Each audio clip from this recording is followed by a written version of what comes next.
So, with the absolute basic chaos going on in the Conservative Party, it's still, I'd say, 50-50. And I'd still say, if you put a bet on that we'd have a new Prime Minister by Christmas, I think you'd be in a very good 50% chance as to who would say that would certainly be a new Prime Minister, but as to who that Prime Minister would be, that's where we get into the to the ether, shall we say. This is where we don't know who would come out on top if a leadership contest was actually to come.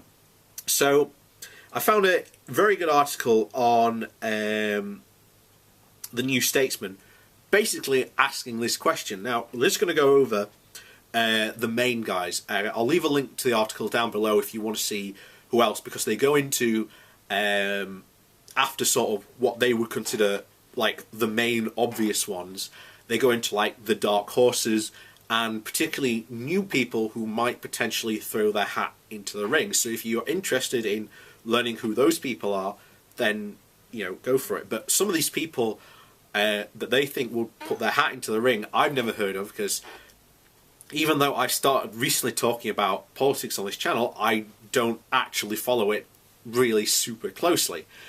So, you know, you learn something new every day. So, who do they think is their top guy to certainly run?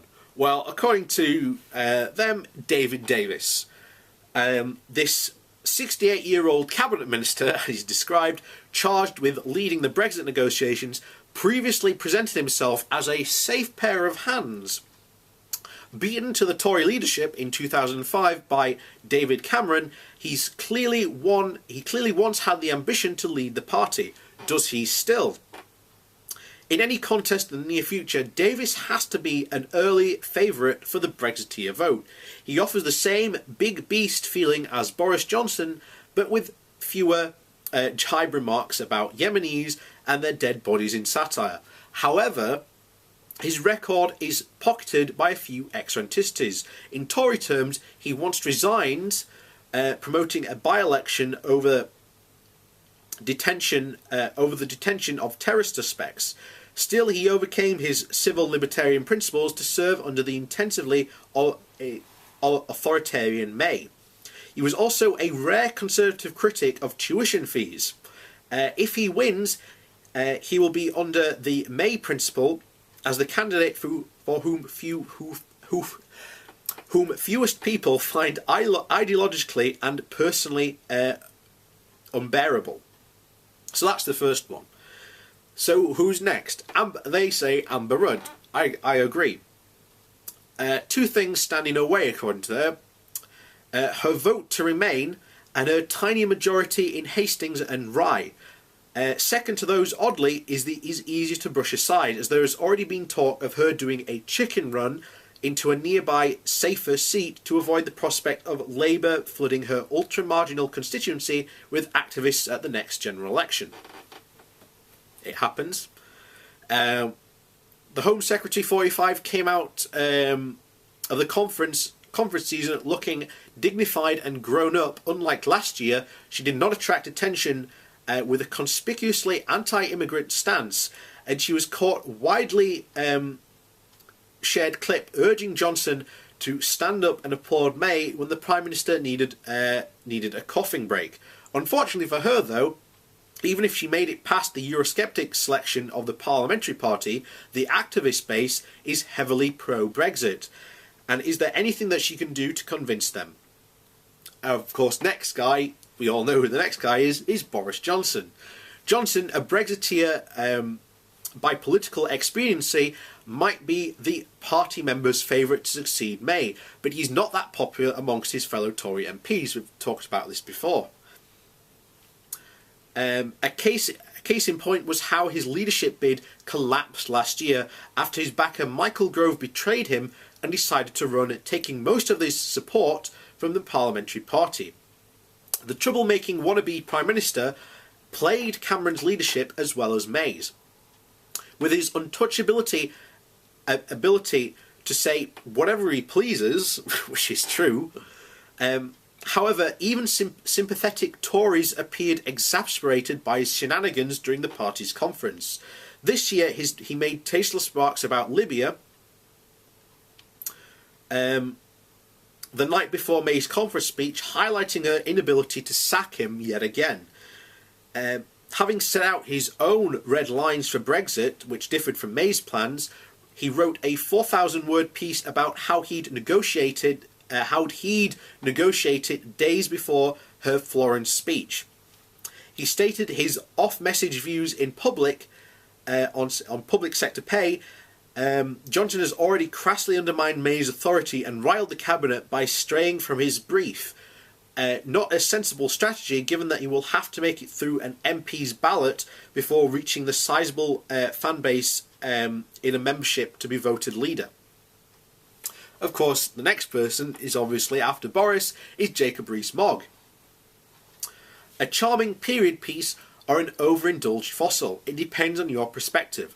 The North East Somerset MP's paleo-conservative views, the first time I've heard that before, put him well to the right of public opinion on a raft of issues that make him an anathema to many Conservative MPs. If an author had written his biography, aristocratic family, education at Eton, career in finance, they might have well been told he was too on the nose. But Rees-Mogg is packing rooms with Conservative Party members who like a straight talking authenticity and believe that he may be the best anecdote to Jeremy Corbyn. And I think that will come highly in any Tory leadership election. I think the question will be asked definitely is, can this person beat Jeremy Corbyn and have the appeal as well to pull more of what we call the middle ground towards the Conservatives. Highly unlikely to be allowed to progress to the final round of the Conservative contest by Conservatives MPs, he may yet squeak through a divided field.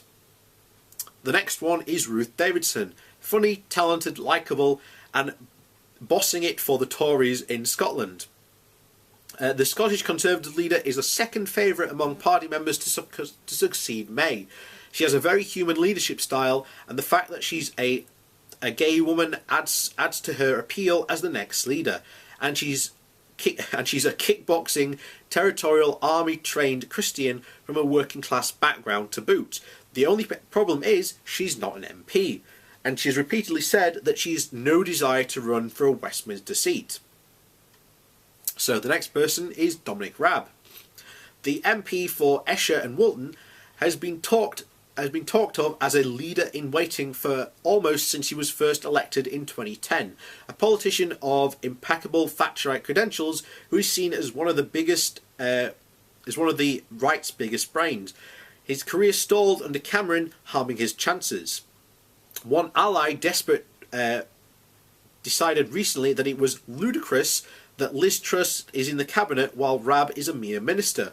Still, the lack of equivalent wattage on the right may yet mean he comes out on top. He may also do less well outside the Tory tribe, once having declared that feminists were the real bigots. So the next person is Priti Patel, I think that's how you say it. One of 5 Cameron's cabinet ministers to come out for leave. Patel thrust herself back into the leadership contention with an effective speech at a party conference. As far as political positioning goes, the speech was about as subtle as a late night text, "What are you up to?" text to an ex, but it did the job. Her tenure as Department for International Development has made a few friends among the NGOs and has strengthened her credentials on the Conservative right. Without other candidates of the right denouncing Johnson or stalled later down the ministerial ladder, Patel could yet emerge as the most well-placed of the Brexiteers. And so that's the who they consider the main runners, certainly to get to the last post, and then they go on to the the Dark Horses, so you can read them for yourself, but I'll leave a link down below. But they say for Dark Horses, you've got Philip Hammond. I'd agree certainly with that. Andrea Leadson, definitely she stood last time, so there's no reason why she won't stand again. Damien Green, Sajid Davids, Rory Stewart, Phil Lee, certainly definitely for a couple of these people. Most of them really being gathering steam really among sort of the activist party of it. The newbies, again, these are guys who I haven't heard of, so watch out for them certainly. James Cleverley, Tom Tughad, I think that's how you say it. And then you've got the who no one is talking about section. So Michael Grove and Grant Shapps, who you remember only a couple of weeks ago was part of the letter of 30 supposedly Tory MPs who were going to have a talking to May about her resigning and stepping back. Of course, that hasn't happened yet and that hasn't materialised, but who knows?